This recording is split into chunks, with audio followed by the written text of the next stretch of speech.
Sira, terkait hilirisasi rumput laut begitu ya di sektor kelautan ini, sebetulnya dari BRIN sudah meriset apa saja, produk-produk apa saja yang tentunya bisa digulirkan begitu dari BRIN atau atas ide dari BRIN yang nantinya juga meluncurkan atau menimbulkan produk-produk unggulan dari rumput laut. Silakan dengan jawaban Anda, Pak Yudhistira. Baik ya, terima kasih nih Pak Abram. Yang pertama mungkin dari sisi riset rumput laut yang dilakukan oleh BRIN, yang pertama terkait dengan budidaya dari rumput laut itu sendiri ya. Sebenarnya dilakukan di Pusat Riset Bioindustri Laut dan Darat yang berlokasi di Lombok Utara. Jadi dari sisi risetnya mereka melakukan riset terkait dengan identifikasi spesies rumput laut yang potensi ya. Kita ketahui Indonesia adalah negara yang tingkat biodiversitas spesies rumput lautnya tinggi di dunia. Telah diidentifikasi hampir 500-an spesies rumput laut, dan ini masih terus digali potensi dari spesies rumput laut tersebut. Kemudian terkait dengan teknik budidayanya, kemudian bagaimana cara panen, proses panen dan sebagainya, itu dilakukan di Pusat Riset Bioindustri Laut ya yang berada di Lombok. Nah, kemudian dari sisi pemanfaatannya untuk biostimulan ya, tentunya kita dari Pusat Riset Tanaman Pangan itu melakukan riset terkait dengan bagaimana cara mengekstraksi komponen-komponen aktif masuk biostimulan di dalamnya dari rumput laut.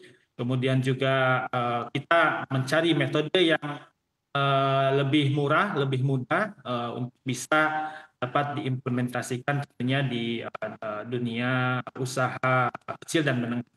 Kemudian juga dari sisi uji efikasinya, efektivitasnya, kita melakukan uji-uji terkait dengan dosis optimum, kemudian juga bagaimana cara mengaplikasikannya, bisa dilakukan dari berbagai cara ya. Bisa melalui diberikan ke tanah atau disemprot berupa cairan ataupun dijadikan treatment. Itu kita melakukan riset terkait hal tersebut, dan tentunya terkait dengan respon tanamannya itu sendiri ya, kita telah melakukan pada beberapa komoditas tanaman pangan, dan sebenarnya hasil-hasil dari kajian tersebut juga sudah dipublikasi secara ilmiah ya. Mungkin itu dari sisi riset yang kami lakukan ya. Dan sebenarnya juga kita tidak hanya melakukan riset, kita juga melakukan pembinaan di beberapa daerah ya. Sewaktu kami di Badan Litbang Kementerian Pertanian, karena sebagian besar dari riset BRIN yang bergerak di bidang pertanian dan pangan itu berasal dari Badan Litbang Kementerian Pertanian dan Transformasi ke BRIN.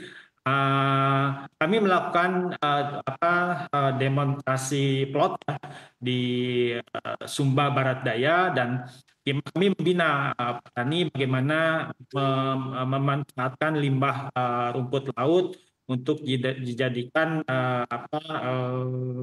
pupuk organik cair yang murah.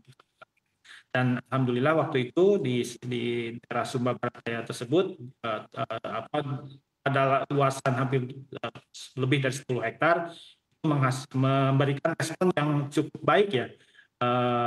Dari hasil produktivitas ada peningkatan, dan juga ada pengurangan penggunaan kimia. Oke. Mungkin itu. Oke, baik. Pak Yudhistira, pertanyaan selanjutnya tentunya apabila nanti sudah menjadi sorotan dan fokus pemerintah, pastinya akan diproduksi secara massal. Dari terbit waktunya, dari rumput laut begitu ya, yang memang rumput laut murni biasa hingga menjadi biostimulan butuh waktu berapa lama prosesnya, Pak Yudhistira?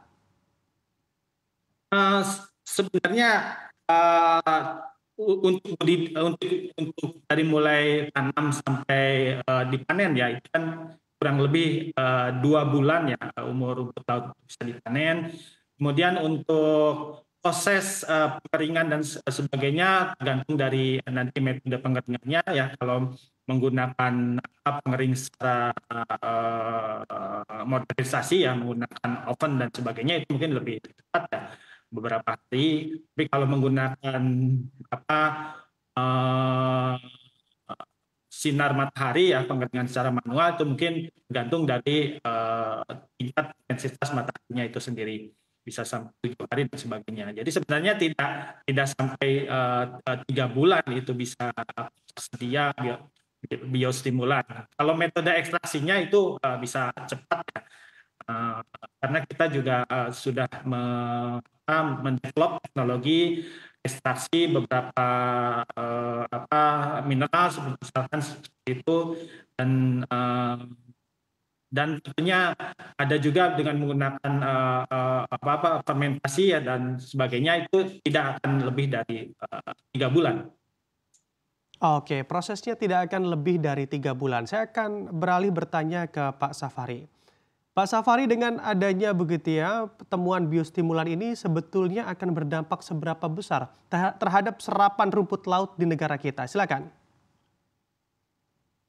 Ya Pak, selamat pagi Pak Yudhistira, Pak Bram, dan sahabat-sahabat saya di pesisir dan pulau-pulau, petani pembudidaya rumput laut, dan rekan-rekan pengelola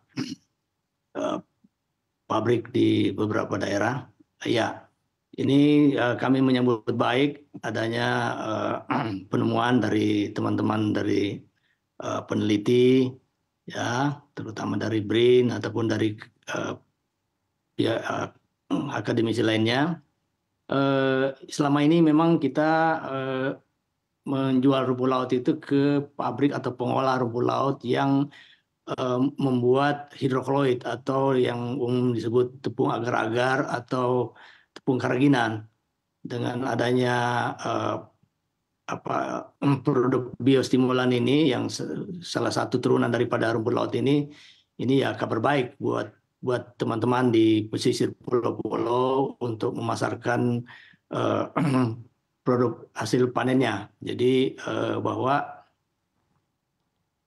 biostimulan ini tentunya kita harus sampaikan ke masyarakat apa itu dan seperti apa yang akan diserap oleh pengolah rumput laut untuk pembuatan biostimulan. Kalau untuk hidrokloid itu mereka menggunakan rumput laut kering. Kalau yang biostimulan umumnya yang dari basah itu mereka olah menjadi biostimulan. Jadi ini yang perlu kita nanti bersama-sama pemerintah atau Kementerian Kelautan dan pihak lainnya untuk menyampaikan ke masyarakat bahwa di samping menjual yang kering bisa juga menjual yang basah ke pengolahan rumput laut untuk biostimulan seperti itu.